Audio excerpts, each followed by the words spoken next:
നിങ്ങളൊക്കെ ആരേലും ഈ ഫോണും നോണാക്ക ഞങ്ങളെ ഒന്ന് രക്ഷിക്കണേ ദൈവമേ.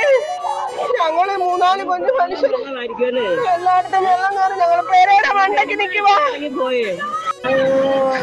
ഞങ്ങളെ ആരേലും ഒന്ന് രക്ഷിക്ക, ആരേലും ഈ ഗ്രൂപ്പിലുണ്ട് ഒന്ന് രക്ഷിക്ക. ஐயோ எங்களை யாராவது காப்பாத்துங்களேன், வெள்ளத்துல மூழ்கிடுவோம் போல இருக்கு, யாராவது உதவி பண்ணுங்கன்னு வயநாடு மண் சரிவுல பாதிக்கப்பட்ட மக்களோட கடைசி கதறல் ஆடியோ தாங்க இது. இந்த பதிவு பல பேருடைய இதயத்தை இப்போ நொறுக்கி இருக்கு. இந்த ஆடியோ இப்போ சோசியல் மீடியால வைரலா பரவிட்டு இருக்கு. മുണ്ടക്കായി അമ്പലക്കുന്ന് പൊട്ടിയിട്ടുണ്ട്. ഞങ്ങളൊക്കെ അവിടുന്ന് ഇപ്പോൾ കുറേ ആൾക്കാർ രക്ഷപ്പെട്ടിട്ടുണ്ട്. എന്താ സ്ഥിതിയൊന്നും അറിയില്ല. കറണ്ടും ഇല്ല, കറണ്ടിൻ്റെ അല്ല, ലൈനൊക്കെ പൊട്ടിച്ചടിക്കുകയാണ്.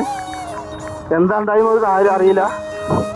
പിന്നെ വരുന്നത് മുണ്ടകയ്ക്ക് വരുന്നത് ശ്രദ്ധിച്ച് വരും ചെയ്യാട്ടോ. ഞങ്ങളൊക്കെ കുറച്ച് ആൾക്കാർ രക്ഷപ്പെടുത്തിയിട്ടുണ്ട്. റോട്ടിൽ നിന്നാണ് ഞാൻ, സലീമിൻ്റെ പെണ്ണുങ്ങളാണ്. പിന്നെ ഞങ്ങളിവിടെ വെള്ളത്തിൽ കുടുങ്ങി നിൽക്കുകയാണ്.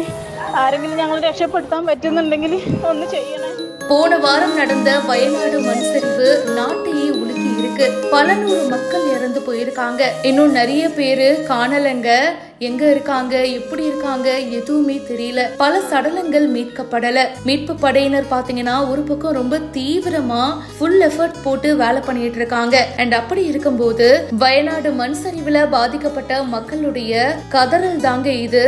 அவங்களுடைய உறவினர்களுக்கு ஆடியோ பதிவுகள் அனுப்பிச்சிருக்காங்க. அந்த விஷயம் தான் இப்ப சோசியல் மீடியால வைரலா ஷேர் ஆயிட்டு இருக்கு.